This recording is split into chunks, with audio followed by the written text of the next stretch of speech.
I have a tendency, if I make a painting, I take it seriously. So the fact that I take it seriously is that I believe still, perhaps a little bit or much, I don't know, I don't want to say that about myself, that it is for making the people a little better or the world a little better. But I cannot make a judgment.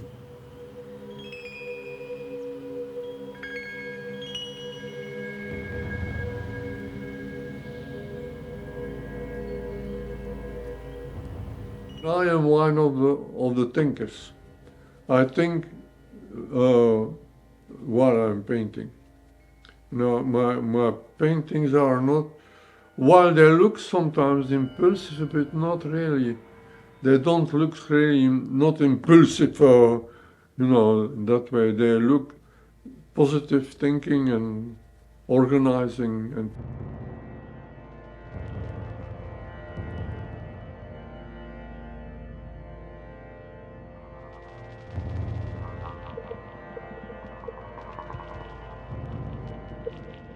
You cannot be a painter or an artist with some value without a message. There have to be a message. There have to be something that you say is positive or negative. But that is for me the point. It's not to make a beautiful painting. You don't think an artist don't think about to make a beautiful painting. He thinks first about what to say. It's perhaps bad to say, it's like an obsession. You have an idea, you think about something that you want to say, and you want to say it. You don't think so much about all the other stuff. You don't even think about kind of sell that stuff. You don't think about all that. That is to be an artist. The act of painting, even today, if you take it seriously, is already something so anti what's happened today that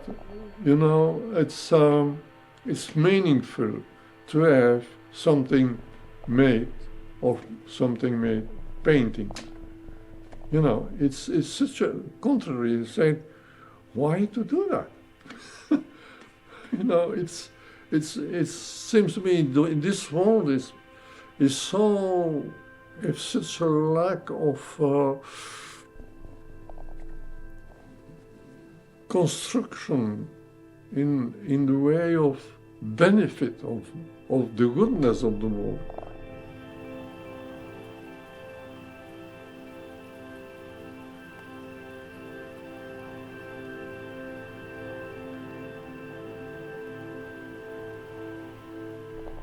Our problem today from the art is that it's so difficult to show your work without to be involved in the commerce. It's nearly impossible. How can you escape the commerce today? It's so terrible that you have to think, well, I'm doing this. Well, it would be a crime to give up. But it's normal. It's normal that an artist think, well, I'm doing this. Nobody wanted. I cannot have a showing it.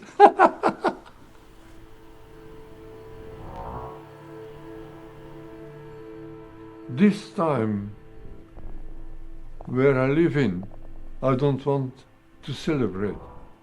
It's very important.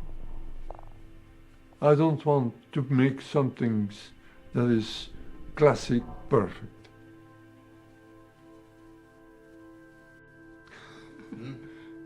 That's a statement.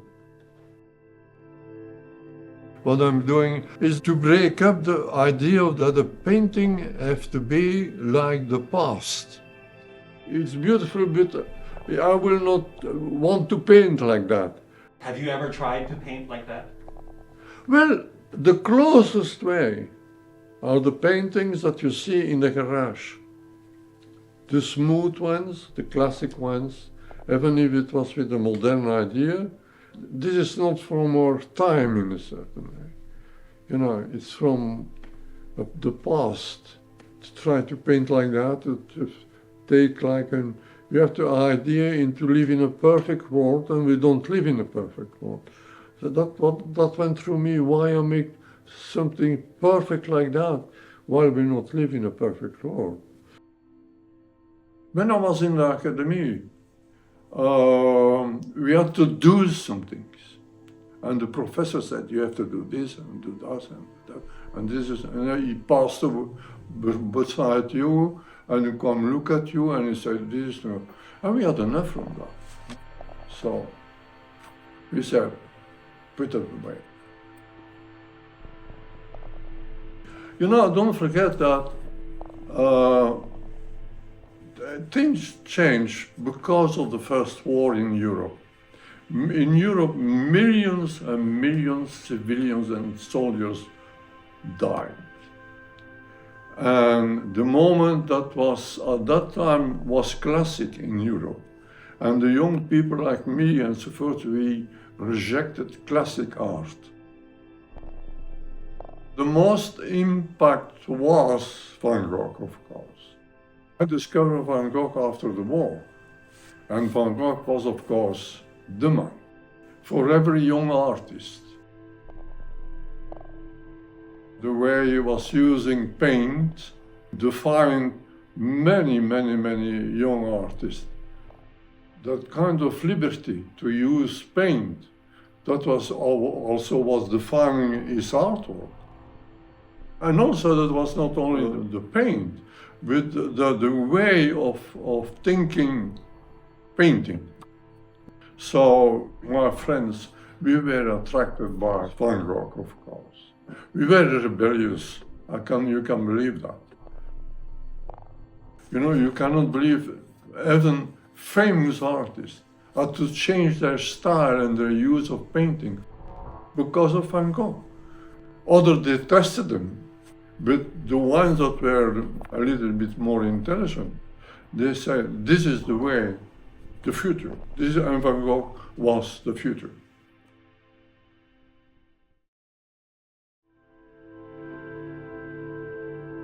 I am always been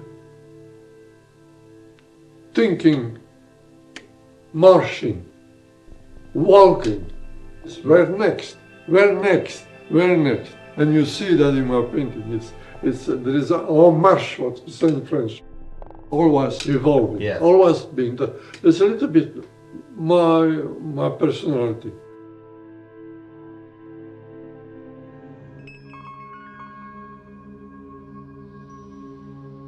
The abstraction is thinking. Figuration is much more what you see. The concept of painting is becoming very compact. You know, that you think about a painting, but not so much about what it is. You don't think about a figure or a portrait or a house or whatever, or landscape.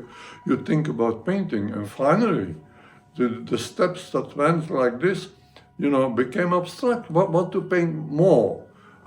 Painting landscape, we had enough from it. Figuration, you had enough from it. So, you know, I simplified a little bit, but, you know, there was abstraction. So the painting for painting was finally abstraction.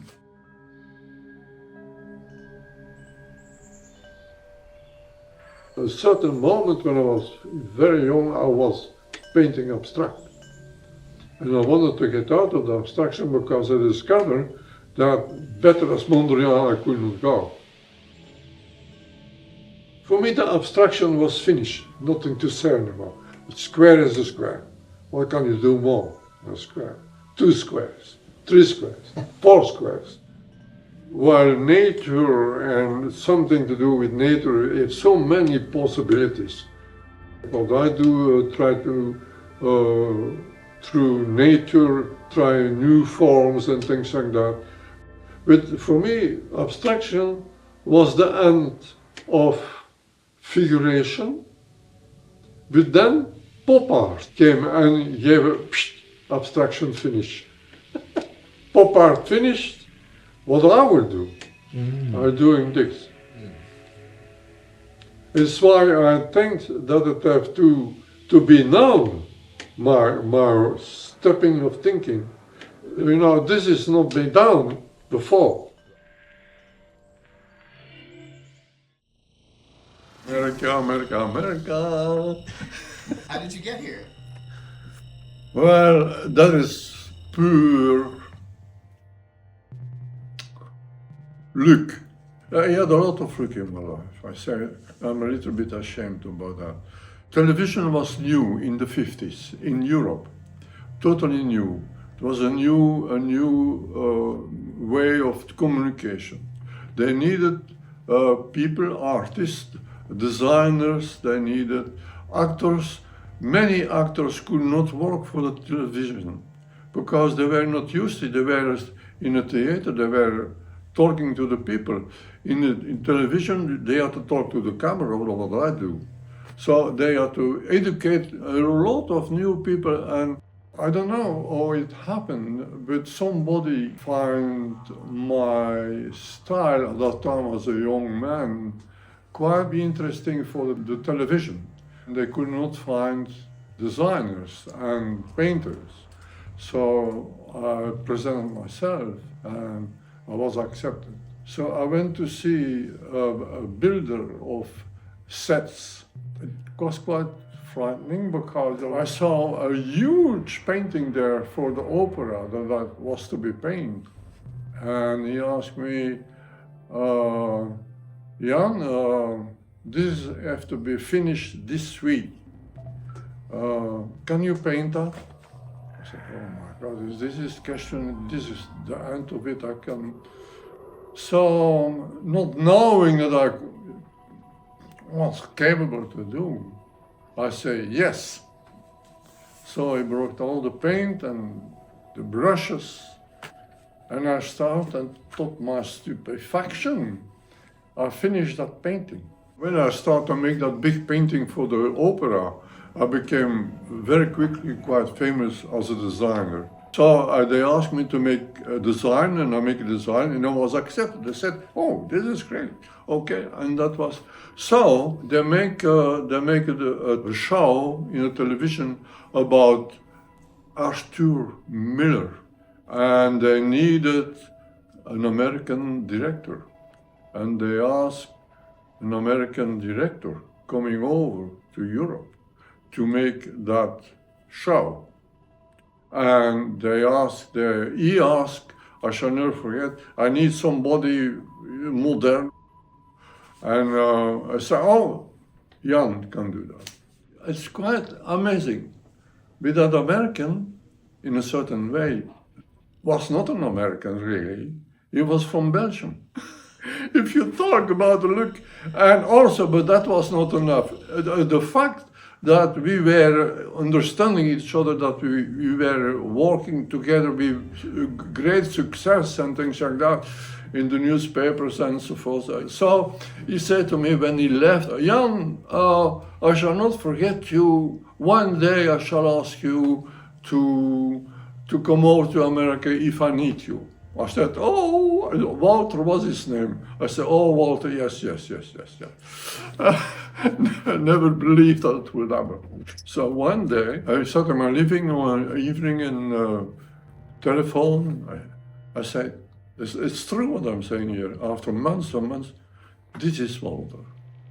And I pick up the telephone and said, Jan, you know, I have some things that we can come together. Yeah, I said, Walter, be careful. I have to ask on the direction of the television if I can leave, you know, for a few months to go work in America. Of course, you know, they were very happy and very encouraging to do that. And that was when I came to America. The second thing was, when I'm still here, there, you know, I met Chilean.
It's an adventure in art to be an artist.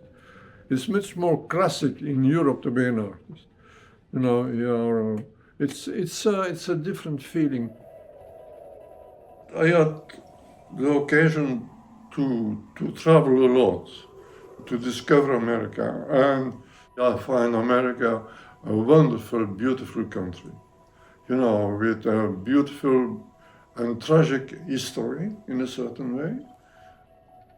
Somebody supported me in Chicago. He had a house in New Mexico. So he said, Jan, if you like to work there, you can go there, but I did not know anything about New Mexico or Indian art. And there I discovered the art of the Navajos. I was stunned by the beauty and their solution to connect in a certain way abstraction and figuration in one thing. That was for me a revelation.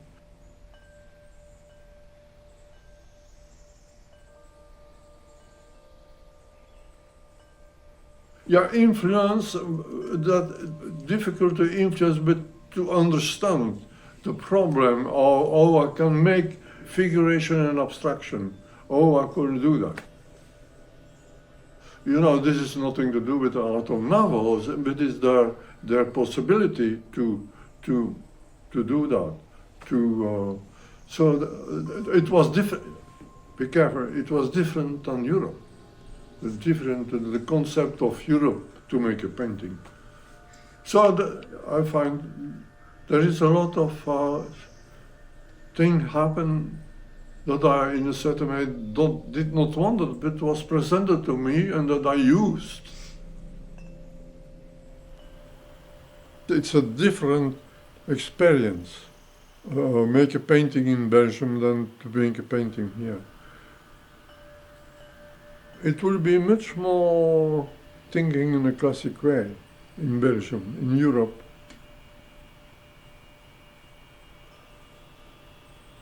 Here, it's nice to be adventurous in painting.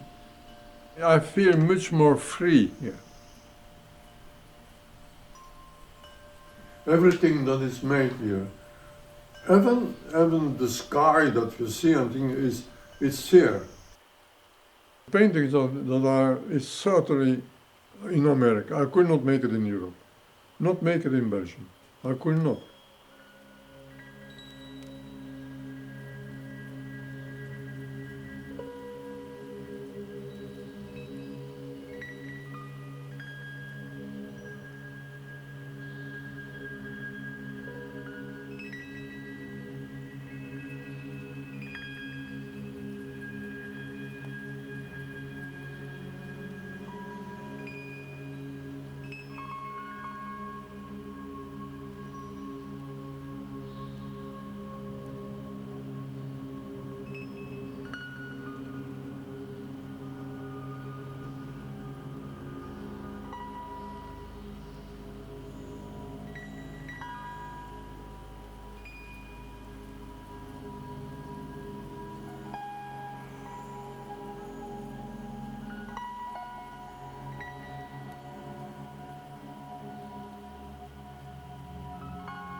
You see, people say that to me, Jan, I recognize the place here. This is here.